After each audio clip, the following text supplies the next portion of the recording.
Hey, what's up guys? Welcome back to FishOfHex. Well, today is kind of my water test day. I just did a separate video for the members only, so I figured I'd go ahead and kind of do something for you guys. I didn't have anything necessarily planned. Well, let me rephrase it. I always have shit planned when it comes to videos. I just wasn't motivated enough to sit down and do any voiceover. So I figured I'd go ahead and catch up on some of my water testing. Having some issues with my nitrates and phosphates. Some of the corals are starting to pale out. This was very apparent after I added the two low boys. Of course, that's another almost 100 gallons of fresh water being put into the system. So that kind of diluted the nutrients already and then just made them a little bit lower. So if you guys saw, I think I posted on Instagram, I am dosing automatically through the dose or DOS, however else you want to pronounce it on the Neptune. But yeah, so I'm dosing nitrates and phosphates. I think I'm at 5 milliliters for both every single day, and it's just not enough. So I'm just testing my phosphates here and my nitrates. So I'm just gonna do this real quick. But like I said, the nutrients are something that I really keep an eye on, especially when I had the issue with the dino a few months back. I don't know how long it was, maybe 4 or 5 months ago. I ended up getting dino because I let my nutrients bottom out for the longest time. I want to think I went away for a month. Yeah, it was like that month time I took off for whatever reason. But I ended up getting dino, which was pretty nasty in the 300. Thankfully, it didn't get to the point where it was killing anything or becoming an issue. It just was an eyesore and needed to be taken care of. So how I took care of that was I increased my nutrients, my nitrates and phosphates, and you guys know that I sell that on the website. The Hex NO3 and PO4, and I ended up just increasing those, and it went away with manual removal in just a couple weeks. So I got a little bit of this out of there, nothing crazy, but I really hate these packages. Like, it gets stuck in all the cracks and stuff like that. If you guys have done the tester, the HANA checker, it actually turns off in 2 minutes, so you have to keep an eye on it and not go over the limit. So, but that's most of it in there. Probably a couple crumbs not in there, but yeah, so I don't want to run into the dino situation, and that's really like my farthest fear. You know, worst case scenario, it gets really bad and kills my corals. But the coloration definitely is something that sells the coral on the website, and if I'm letting stuff pale out and it's not growing the way it should, it doesn't sell. And of course, you know, I'm going to go out of business if the shit doesn't sell. But and that's another thing. When the nutrients aren't high enough, I end up having less growth, and then I have to dial down the calcium reactor. And when nutrients are back up, of course, I got to keep an eye on it. So it's just a never-ending. If you guys have SPS or even just a reef take in general, testing is just something you got to do, and you got to keep an eye on that stuff. So I like to stay around 3 to 5 ppm of nitrates and 0.07 to 0.15 of phosphates.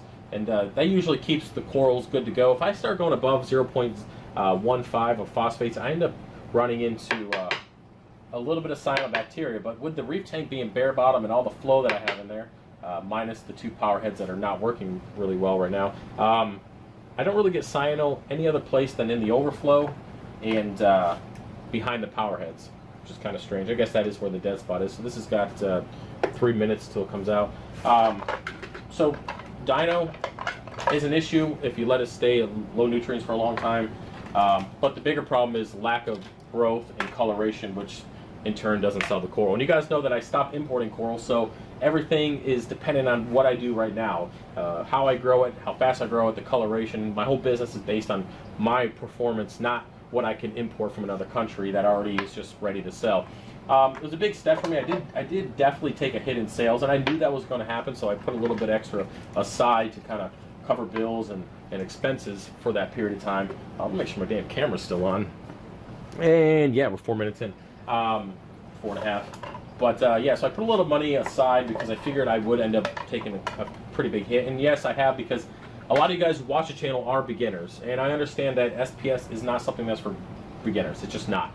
But I had a toss-up. I had to decide, grow stuff that I really love to grow, that is pest-free, is healthy, and I feel confident about shipping it, or take the risk with importing stuff and having an issue with you guys getting, you know, pests and aptasia and all sorts of shit. I just don't want to take that risk. It's not worth it for me. I'd rather take a hit on money and know that you guys are getting something good, and it just takes longer to get it going. And the thing is, with the business and the YouTube channel, it's going to take time. Yes, I got those 2 low boys set up. I'm going to grow out of them. How much time we got on this? 1 minute, 30 seconds. It's going to take a little while before it builds up. So more coral's going to grow on plates, and we'll get some rarer stuff in, some really nice corals in that are going to grow, and the kind of stuff that sells for a little bit higher end that a lot of you guys have been requesting. And that way, I don't have to, lost train of thought here. And I love these things, but if I don't have enough light right now, it's a little difficult. But yeah, so I want to have that higher end stuff in because I think it's going to make a pretty big difference for the variety and the quality that you guys are looking for. So yeah, it's just going to take time. That's pretty much my whole point. Yeah, so 16 milliliters per vial. This is going to be the one I test with. And I'll be honest with you guys, when I do this, the one that I'm just looking through, I might wing it a little bit. Because you usually know within the first 30 seconds, this is 12 milliliters, if the color's going to change at all. But I do wait the full time. I think it's 9 minutes, I don't know, or something like that. This one's going to be 14. But yeah, so testing, it's very important. It's just time consuming. I hate doing this. This is just annoying. I like the Hannah's for the exception that this has to be checked.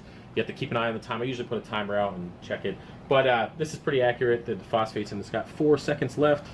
Let's see what we got going on here. It's probably going to be really low. I can just feel it. Oh, well, not bad. 0.11. So I'm almost at my target. Let me see if I can show you. Maybe. There we go. It's kind of got the light there. So I'm pretty close to my target. So that 5 milliliters a day is pretty good. And you guys know that I make my own fish food, and I told you that I was making some adjustments to it, like rinsing it and making it so it wasn't so dirty. I decided to, okay, so when I feed that, it causes me causes issues with nutrients. So I decided to cut back on how much I fed of it originally, and then when I made this new batch, I had to feed more of it because it had less nutrients. So it's always a balancing act trying to keep these nutrients level. And out of the grand scheme of things, nutrients are the most important that I'm finding with alkalinity. Nitrates and phosphates, they're just, I didn't really realize it early on. And you guys know I've only been doing this for like 5 years, a little over 5 years. So as with everything, you're just going to keep learning and growing. And I've come to find out that alkalinity, Hannah checker, needs to be tested every single week, if not multiple times, especially when you're making adjustments like adding tanks and doing stuff like that. I'm going to just see how much time I have. I have like 2 minutes to talk. When you're adjusting, when you're adding water volume and stuff like that, keeping an eye on your alkalinity is very important. A couple times a week, once a week at minimum, or at minimum, maximum at least 2 or 3 times depending on whatever you're adjusting. And then of course nitrates and phosphates are every single week. I've made that mistake early on. That FishOfHex Millie is he's still alive, but he's not happy, that's for sure. He is pissed. The whole underside is STN'd out. The coloration is pale, and it's very sad and frustrating to look at. But I knew it was my own fault because I added all that water volume. I'm not feeding enough. I'm adjusting. I'm honestly, with stuff going on here in personal side that only a couple of you guys really know, it's difficult to keep up with everything, and it is what it is. It happens. But I think I'm going to stop talking because I'm probably close to 10 minutes in, getting there. Yeah, I got 1 minute left. So if you guys like this type of content where I'm just kind of chit-chatting, whatever, just let me know. Put it in the comment section, give the video a thumbs up. Don't forget to subscribe. And for those of you who became members after that video I posted the other day, memberships are cool. It's not something you have to do, but I am putting extra content, stuff like this out there, and pictures and videos and all sorts of stuff. And it's just kind of my way of saying thank you for those of you who support me. But don't worry, there's still going to be plenty of content coming out here on the regular channel. I just like to give those of you who choose to do that a little bit extra. All right, so I'll see you guys later with another video, hopefully tomorrow. All right, peace.